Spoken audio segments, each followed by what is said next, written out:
a brief history of the United States of America. Hi, boys and girls, ready to get started? Once upon a time, there were these people in Europe called pilgrims, and they were afraid of being persecuted.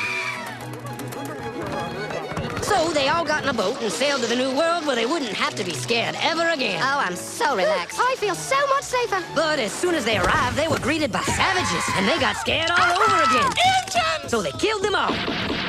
Now, you'd think wiping out a race of people would calm them down, but no. Instead, they started getting frightened of each other. Witch! So they burned witches. In 1775, they started killing the British so they could be free. And it worked, but they still didn't feel safe. So they passed a Second Amendment which said every white man could keep his gun. I loves my gun. Loves my gun. Which brings us to the genius idea of slavery. You see, boys and girls, the white people back then were also afraid of doing any work. So they went to Africa, kidnapped thousands of black people, brought them back to America, and forced them to work very hard for no money. And I don't mean no money like I work at Walmart and make no money. I mean $0. Nothing. Not a zip. Doing it that way made the USA the richest country in the world. So did having all that money and free help calm the white people down? No way. They got even more afraid. That's because after 200 years of slavery, the black people now outnumbered the white people in many parts of the South. Well, you can pretty much guess what came next. The slaves started rebelling. There were uprisings, and old master's heads got chopped off. And when white people heard of this, they were freaking out and going, I want to live. Don't kill me, big black man.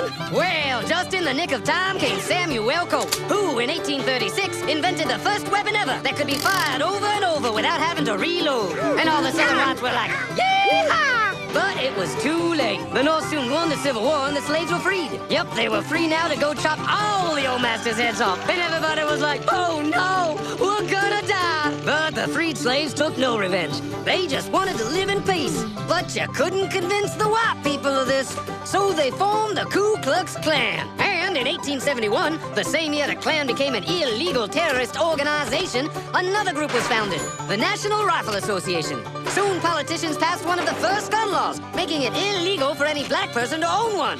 It was a great year for America, the KKK and the NRA. Of course, they had nothing to do with each other, and this was just a coincidence. One group legally promoted responsible gun ownership, and the other group shot and lynched black people. And that's the way it was all the way to 1955, when a black woman broke the law by refusing to move to the back of the bus. White people just couldn't believe it. Huh? Why won't she move? What's going on? Man, all hell broke loose. Black people everywhere started demanding their rights, and white people had a major freaky field meltdown, and they were all like, run away! Run away!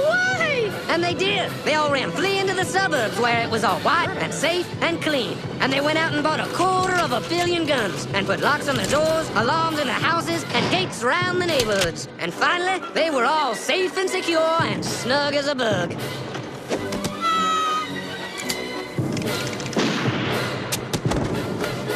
And everyone lived happily ever after.